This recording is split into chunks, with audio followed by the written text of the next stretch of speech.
de soi, nous savons, c'est un État, et c'est un État qui n'a rien à voir avec une politique comme telle. Pourquoi? Parce que la mission de l'Église est spirituelle. C'est pas une mission temporelle. Le pape, dans l'encyclique sur les réalités sociales, a dit l'Église ne veut pas se substituer, elle ne peut pas organiser quel fonctionnement pour souvenir à ceci et cela. C'est l'État, c'est la responsabilité des États. Donc elle ne fait pas de politique à ce point-là parce que son rôle est spirituel, tel que Christ l'a voulu. Cependant, l'Église a son mot à dire dans la politique et dans les politiques, parce que politique, ça vient du grec polis, qui veut dire la ville. Ceux qui gèrent la ville, donc la société, ceux qui gèrent les nations, ont affaire forcément à des personnes humaines, et tout ce qui regarde les personnes humaines, l'Église est très attentive. On n'a pas le droit de faire n'importe quoi par un gouvernement, disons, autoritaire, auquel qu'il soit, sur les personnes. L'Église s'est beaucoup opposée au régime totalitaire du communisme, parce que le comportement des personnes était totalement irrespectueux, c'est le moins qu'on puisse dire, sans parler de la violence. Donc l'Église, qui a cette volonté d'aider les hommes, leur fait comprendre que, quelle que soit la politique, elle doit être au service des personnes, ce qu'on appelle le bien commun. S'il n'y a pas de vue de bien commun, dans une société, il y aura des blessures et des injustices chez les gens. L'Église, pour cela, est très, très précise sur le respect de cette justice, car quand il n'y a pas de justice, c'est là que provoquent les conflits. Conflit de classe, conflit d'intérêt, conflit d'économie, conflit de nation, c'est toujours les mêmes questions. Donc l'Église ne gère pas la politique comme telle parce qu'elle est spirituelle, mais elle éclaire, elle essaye d'informer tous ceux qui sont chargés de faire la politique. Je peux vous rappeler la phrase admirable de Jean-Paul II s'adressant aux chefs d'État qui cherchent à faire la paix dans le monde. Il leur avait dit: vous, chefs d'État, éduquez-vous vous-même à l'amour de la paix. Cela veut dire, si vous portez dans votre cœur, authentiquement, de chef d'État, de responsable, l'amour de la paix, vous réussirez à l'instaurer entre vous. Si vous n'avez pas vraiment l'amour de la paix, simplement des intérêts égoïstes, c'est pas la peine, rien ne se fera. Ça, c'est de la politique vue par l'Église.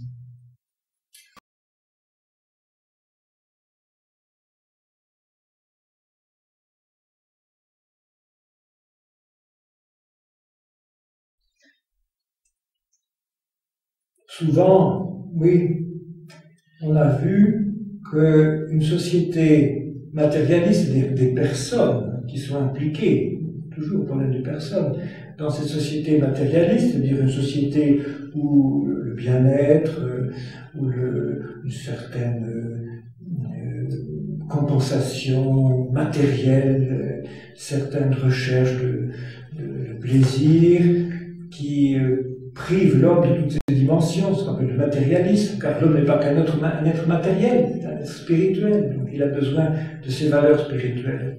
Alors face à cela, l'Église essaye toujours d'établir un dialogue en disant: vous vivez dans un domaine assez matériel, sans projet vraiment spirituel, est-ce que cela vous suffit? Et c'est là qu'elle instaure son dialogue. Plutôt que de dire « ça, c'est mal », elle est obligée de dire « mais ce domaine matériel, nous en avons besoin.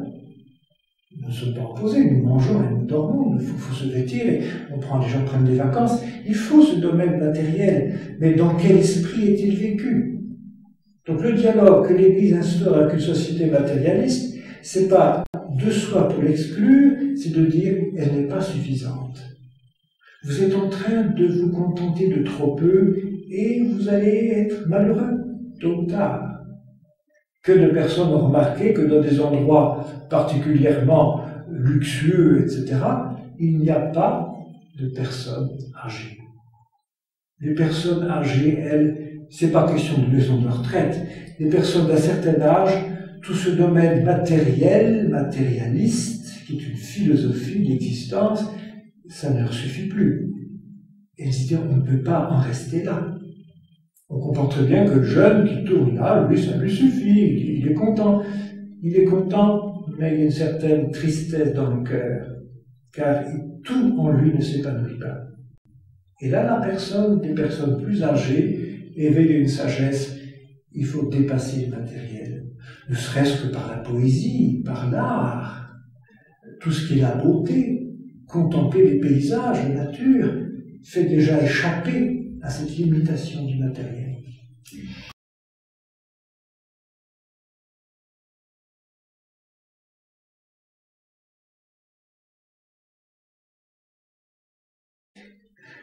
C'était un dialogue avec le canon, un dialogue violent. Je fais une parenthèse, c'est qu'à propos justement de ce qu'on dit souvent des croisades avec le monde musulman, il faut quand même faire attention que quand on a prêché la croisade, on n'a pas prêché des massacres. Il faut faire la différence. Saint Bernard de Clairvaux, pas celui d'ici, mais celui de France, qui prêche la croisade à Vézelay, prêche le fait qu'il faut aller faire quelque chose parce que c'est l'histoire, le monde musulman est en train d'occuper nos lieux saints. C'est tout. Nos lieux saints sont pris par quelqu'un qui n'a pas la foi chrétienne et qui lutte contre nous, donc il faut aller reconquérir. Mais Saint Bernard n'a pas dit qu'il faut aller égorger tout le monde. C'est pas l'idée de Saint Bernard. Donc il y a eu des malheurs. Je n'ai pas à reconnu et à demander pardon. Donc nous avons instauré, c'est vrai, surtout depuis longtemps, déjà Saint François d'Assise, qui voulait aller en Terre Sainte et qui n'est pas allé, vis-à-vis du monde musulman, qui est différent du monde arabe comme tel, du monde musulman, on a instauré une relation qui est basée sur la possibilité d'un respect mutuel à cause d'une foi qui, apparemment, est celle qu'on m'a dit des fois d'Abraham. Les musulmans n'ont pas accepté le mystère de la Trinité, donc notre différence est considérable. Nous croyons à la Sainte Trinité. Mais chez les chrétiens, maintenant, il y a une volonté de respecter l'islam et réciproquement, tout en nous disant, voilà, j'ai dit le mot, il faudrait qu'il y ait réciprocité. Et c'est peut-être cela qui est actuellement le terrain le plus fragile, l'ouverture la plus souhaitable, mais quel terrain le plus fragile, la réciprocité n'est pas toujours vraie. C'est-à-dire que nous acceptons chez nous l'islam, et l'islam n'accepte pas toujours les chrétiens. Je ne dis pas plus, puisqu'il est vraiment actuellement malmené dans certains pays.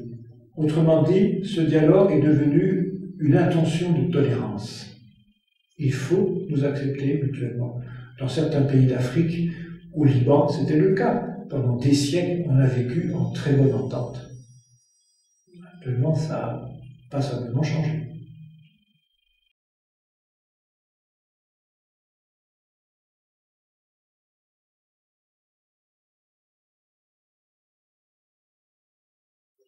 C'est vrai que quand il y a plusieurs prêtres dans une monastère et qu'on manque de prêtres dans les paroisses, quand il y a tant de pénuries, de blessures et de désordre, de soulagement à aider, à effacer, et que nous, les moines, nous restons dans le monastère, nous pourrions dire d'abord, si vous voulez, c'est que nous n'inventons rien. Le monachisme existe depuis le IVe siècle. Donc, même les ermites en Égypte, ils auraient peut-être autre chose à faire, de rester dans leur grotte comme Saint-Antoine, plus de 100 ans, alors qu'il y avait, à Alexandrie, il y avait bien des gens secourir. Et puis, non seulement le monachisme a toujours existé, il existe dans pas mal d'autres religions. Et cela quand même nous pose la question qu'il est un petit peu trop facile de dire il y a beaucoup de choses à faire et tout le monde devrait les faire. C'est un peu l'objection est un peu simpliste, pardonnez-moi, parce que, mais l'humanité, c'est comme un immense corps, et tout le monde ne peut pas faire la même chose, ça n'a pas de sens. Alors, quand on dit les moines qui sont dans le monastère, ils ne font rien pour les gens qui sont dans la détresse. Mais pourquoi ne reproche-t-on pas à ceux qui écrivent des livres de rester dans leur bureau et de ne rien faire pour les gens qui ont faim? Pourquoi est-ce qu'on ne reproche pas à ceux qui vont sur Mars, dans des fusées, qui font des travaux considérables et des dépenses encore plus considérables, et qui ne soulagent pas les lépreux? Pourquoi est-ce qu'on ne reproche pas à ceux qui vont en Haïti et qui filment les gens tremblements de terre et qui ne secouent pas les gens? Ils font le film. Il ferait mieux de donner à boire, non? Et puis des secouristes, ils font des films. Ils ne travaillent pas pour les... Alors ce qui se passe, c'est que nous disons, mais au fond, tout le monde ne peut pas faire la même chose. Et même s'il y a des urgences dans le monde, comme par exemple les désastres, c'est vrai, les maladies, c'est considérable. Il faut qu'il y en ait qui aillent aider. Mais ceux qui vont aller aider, ils n'ont pas découvert ça par leur imagination. C'est parce que justement un journaliste a présenté les images, leur a rendu service. Ou que quelqu'un, comme un moine ou un prêtre, les a persuadés qu'ils pourraient avoir, sentir dans leur cœur plutôt une mission caritative, d'aller au secours. C'est quelque chose qui vient compléter les comportements extérieurs et les aspirations intérieures. Autrement dit, le moine qui se consacre à la prière et surtout, non seulement la louange, mais surtout l'intercession, qui est difficile à faire comprendre, il sait dans la foi qu'en se tournant vers Dieu, il va obtenir au fond ces dynamismes de charité et d'amour qui ne peut devenir que de Dieu. Mais dans la ligne de l'Évangile, il faut demander à Dieu. Et Christ est formel. Demandez pour recevoir. Alors, moi, je ne me sens pas très capable d'aller soigner des gens dans un tremblement de terre ou d'aller m'occuper des pauvres de la ville. Je ne saurais pas comment faire. Ce que je pourrais faire, c'est me présenter devant Dieu avec le temps. Et ce n'est pas si facile de se lever à 5 heures tous les jours et de demander à Dieu, mon Dieu, aidez-nous. Je prends l'exemple très concret. Une personne qui revenait d'Haïti nous a dit qu'elle était scandalisée par les comportements qu'elle a trouvés dans nos pays d'Occident. Elle a dit, chez nous, il y a eu tremblement de terre, tout le monde s'est mis à genoux, et on a dit, mon Dieu, aide-nous, nous sommes dans la détresse, sauve-nous. La prière. Et en Occident, ce que j'ai rencontré, dit la personne, la révolte. Si Dieu était bon, il n'aurait pas permis le tremblement de terre. Exactement le contraire. Ces tremblements de terre qui suscitent, Dieu l'a permis, suscitent un mouvement de solidarité qui n'est pas fini pour aider les gens, qui a ouvert les cœurs.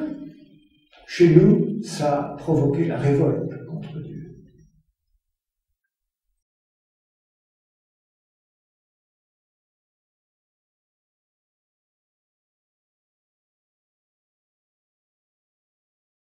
Oui, c'est vrai qu'il n'est pas facile de s'accepter. On peut prendre l'exemple les fleurs. Il y a les grosses fleurs, les cannas ou les dahlias, et puis il y a les petites fleurs, la pâquerette, la violette, comme on dit toujours, la plus petite, les roses, les plus belles, les moins belles. Mais sous cet aspect de l'acceptation de soi-même, disons tel que l'on est,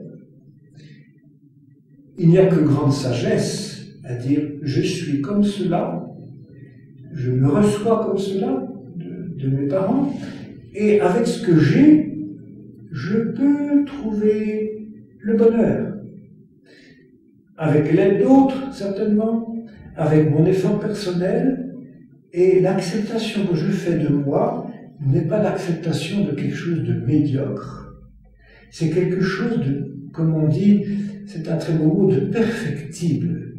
J'ai suffisamment pour me perfectionner, pour monter. Non pas la grenouille qui va devenir aussi grosse que le bœuf, il ne s'agit pas de cela, mais pour devenir meilleur en ce que je suis. Et c'est ce que me donnera l'éducation, c'est ce que me donnera la formation, ce que va me donner surtout les actes bons que je vais faire à ma portée, qui vont me permettre de devenir meilleur. L'évangile est formel, celui qui est fidèle dans des petites choses sera fidèle dans de plus grandes. Donc il va grandir. Et vous voyez que tout ce qu'il y a de dépression et de déception est souvent un manque de réalisme et de bon sens, avec l'impression qu'on est tellement limité qu'on ne pourra rien faire d'autre. On ne sera pas performant comme les grands généraux ou que les chefs d'État, peu importe. C'est de se développer à sa mesure. C'est cela qui compte. Quand on a compris cela, on est heureux dans sa peau et surtout on admire les autres. Le bien qui est dans les autres, on s'en réjouit. Et cette joie, elle n'est pas la leur, c'est la nôtre. C'est une joie qui savoure de voir le bien chez les autres, plutôt que de jalouser. Et là, on montre qu'effectivement, on a accepté ses limites et qu'on peut fleurir aussi pour les autres. Nous faisons tous partie du bouquet de l'humanité. Il y a des fleurs, il y a du feuillage aussi.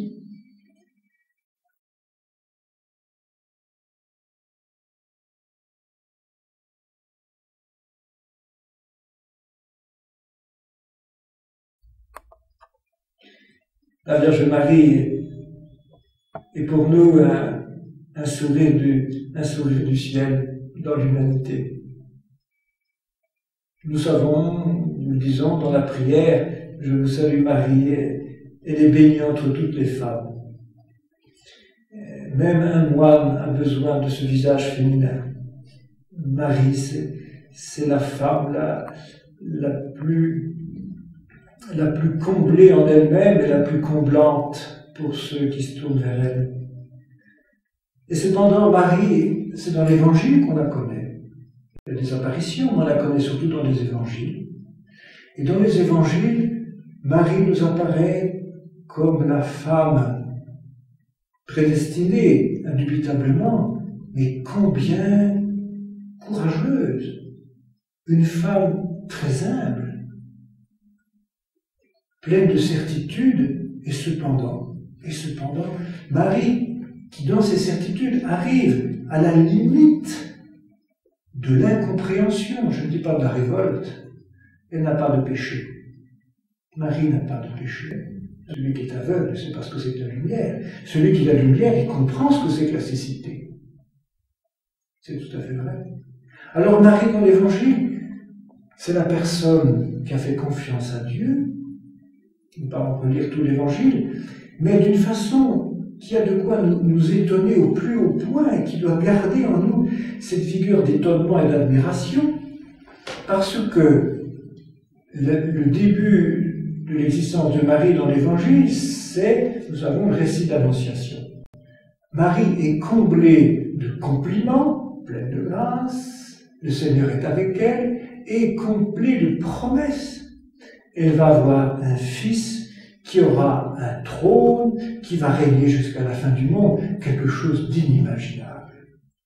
Et cette jeune fille juive, effectivement, enfante Jésus, et voilà qu'au cours de son existence, l'Évangile nous le dit, un jour, Marie, quand Jésus a 33 ans, avec toutes les promesses qu'elle avait reçues de bonheur, je dirais inimaginable, se trouve au pied de la croix, devant ce fils qui est moqué par tout le monde, qui a été torturé, qui est repoussé, on a craché sur lui, enfin, le bandit que l'on repousse, le scélérat, le pauvre type, c'est son Fils.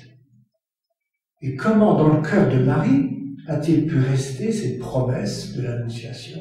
Ton Fils sera sur un trône et il aura un règne éternel. Le pape Jean-Paul II a dit, Marie, dans sa foi, non pas dans sa révolte justement, dans sa foi devant ce Fils torturé qui meurt sous ses yeux, Marie est humainement parlant devant la négation de toutes les promesses de l'Annonciation. Mais les deux petits mots sont très importants, humainement parlant. C'était absurde. Et pourtant, au-delà de tout ce que nous pouvons imaginer, la croix n'était pas la fin. Et c'était l'ouverture déjà vers la résurrection. Et effectivement, Marie est pour toujours la mère du roi des siècles, comme on appelle le Christ. Nous avons l'exemple en elle d'une personne qui a totalement fait confiance à Dieu, qui a supporté toute la souffrance de la vie terrestre, elle a dû mourir à 70 ans, et qui, au pied de la croix, devant ce Fils qui meurt, devient la mère de tous les hommes. Nouvelle naissance. Jésus lui dit, comme à Jean, voici ta mère. Alors pour nous, quand nous nous tournons vers Marie, nous sommes tous, disons, au pied de la croix, où Marie se tourne vers nous pour nous dire, faites confiance comme moi quand vous êtes dans l'épreuve. Voilà ce que j'ai vécu et vous êtes mes enfants. C'est un message de consolation. Au Luxembourg, notre consolatrice des affligés, on ne peut pas mieux trouver.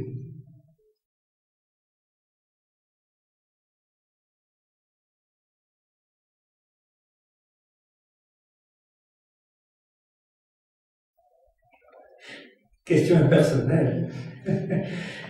Oui, rencontrer le Christ, ça a été pour moi, il s'agit de moi, ça a été le fait que, grâce à mon éducation, je le connais, les paroles, ça se fait par les paroles de Jésus, les paroles de l'Évangile m'ont touché. Et ces paroles ont été associées à la pratique de l'Eucharistie quand j'étais très jeune, et j'ai senti, compris que le Christ me voulait dans cette rencontre personnelle qu'est la vocation. Vocation sacerdotale, vocation monastique, et que c'était ça, son projet sur moi, comme on dit, et c'était ça ma rencontre avec lui. Sa parole et l'Eucharistie, encore une fois, qui m'ont permis de jouer ma vie sur lui.